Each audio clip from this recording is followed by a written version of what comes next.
We may not inhabit the place, but the place inhabits our spirits forever. This is the view of Slide Mountain, beloved by many, painted by Arlene Jacoby, daughter-in-law of Nathan Jacoby. Nathan created a colony that was better than a walk on the moon.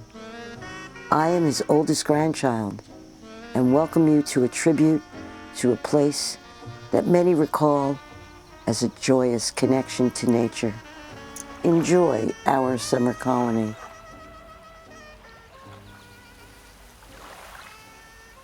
Like many pioneers in developing the Catskills as a haven, a playground for Jewish New Yorkers, Nathan was part of the diaspora from Tsarist Russia.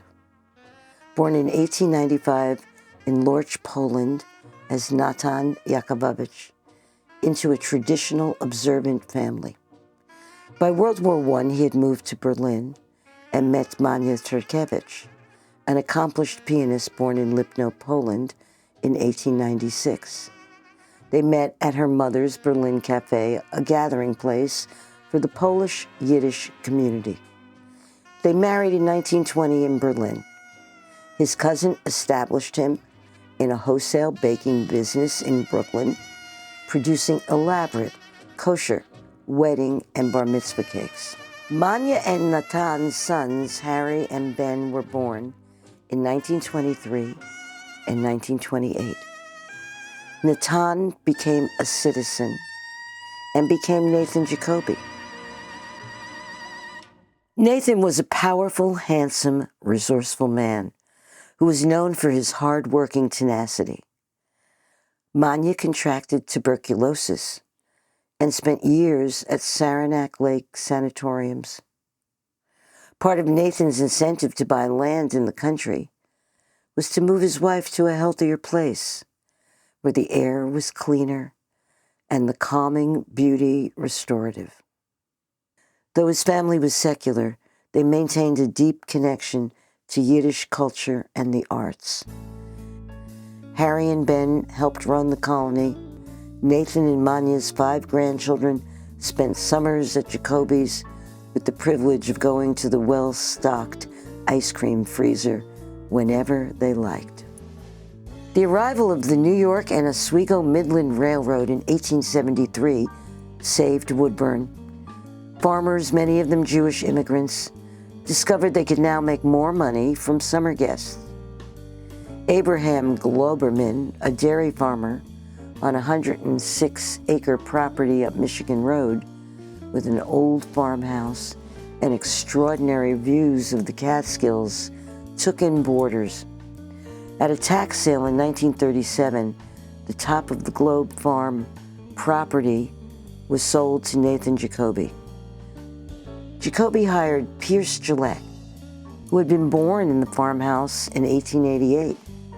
Pierce taught Nathan the rudiments of plumbing and milling. Together, the two men began the transformation of the top of the globe, dividing the farmhouse, building a casino on the foundation of the cow barn that had been burnt down, and building the bungalows, a few each year, according to Nathan Jacoby's grand design, a tree-lined horseshoe. With a public land grant, he created a 5-acre lake, naming it Lake Annice, after his first grandchild. Yes, that's me. That was long ago. The lake has shrunk, overgrown with cattails, the dock long collapsed, the path wild with saplings. Nestled 3 miles up an unpaved road off Route 52 in Woodbourne, Jacoby's flourished. Jacoby's bungalow colony was a true paradise, offering panoramic views, meadows and forests, shared by 50 families who shared a single phone and a loudspeaker announcing calls all day long. Jacoby's attracted a devoted crowd who came for the camaraderie, shady lawns, and many Steinways that anybody could play. Before air conditioning, For $1,000 a season, middle-class families could flee their city apartments for fresh air and mosquitoes in the Catskills. Jacoby stood out in the Catskills not just for its beauty, but for the vibrant creative atmosphere. Shuffleboard, ceramic studios, mahjong, canasta, gin rummy, very competitive handball, and baseball. Jacoby's often beat other colonies to be greeted home with the grand banging of pots and pans.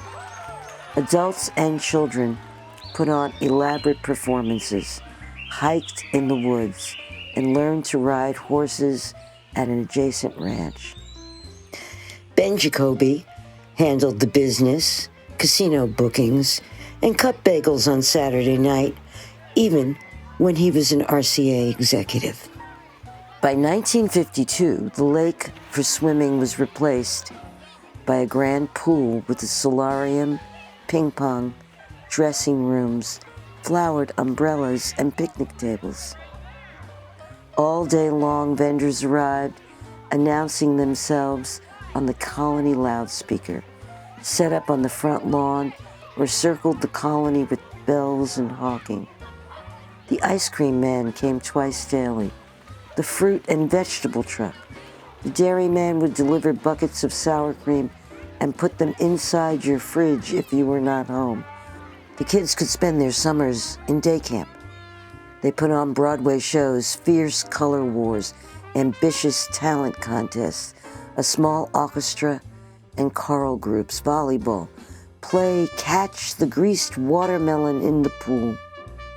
At 3 p.m., the campers were served half chocolate, half vanilla Dixie cups with little wooden spoons. Many a night of hayrides and campfires. The loudspeaker announced the start of the day, giving the mothers the freedom to play.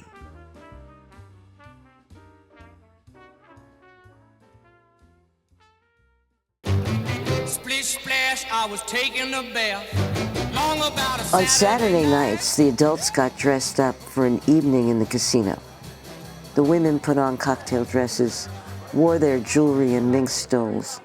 Jacoby, who was famous for savoring his specialty whiskey sours, always cooked a full dinner. The food was kosher, the comedians risque. Rodney Dangerfield, Hanny Youngman, and Lenny Bruce performed on the Jacoby Casino stage. They danced to hot Latin bands, and the crowd went wild when the twist was the rage. One of the standout memories for many, like Laura Steinberg Cohn, was the annual Masquerade Ball, where her parents, Jerry and Harriet Steinberg, always won first prize for their creative costume. John the Baptist and Salome, stained glass windows, and Toulouse-Lautrec, and a can-can dancer. Several things distinguished Jacoby's within the Catskill community. Most of all, it was beautiful at the end of a dirt road on the top of a mountain. It attracted a creative, lively crowd. Nathan Jacoby conducted ceramic classes for children and adults, tending kilns with the same ingenuity he used to maintain the washing machines in the laundry shack. In the meadows, Arlene set up plein-air painting classes and ran an ambitious sculpture studio. Nathan even made his own molds. Harry Jacoby was MC and the blue-eyed crooner to the crowd who returned each summer. Over time, Jacoby's had changed. The clientele shifted to a more orthodox demographic as middle-class secular Jews and their children flew off to Europe. Harry and Ben Jacoby decided to sell the colony to a buyer who did no maintenance and defaulted on the mortgage.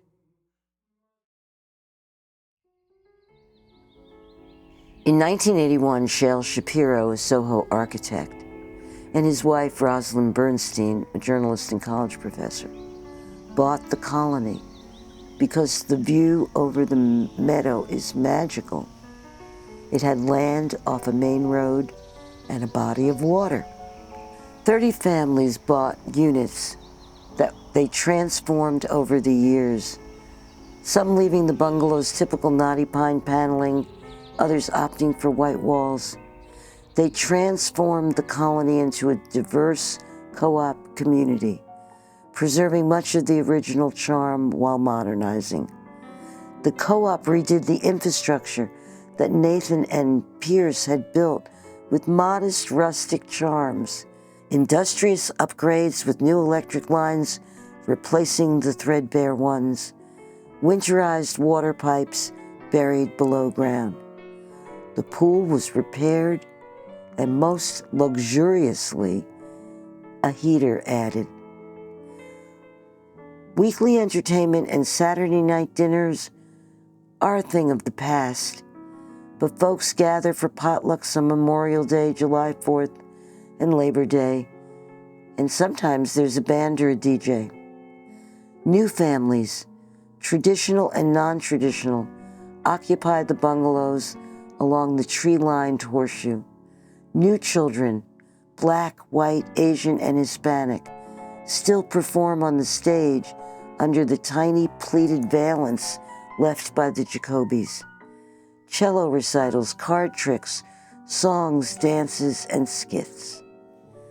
About a dozen current Buffalo Colony owners had attended the Jacobys' reunion.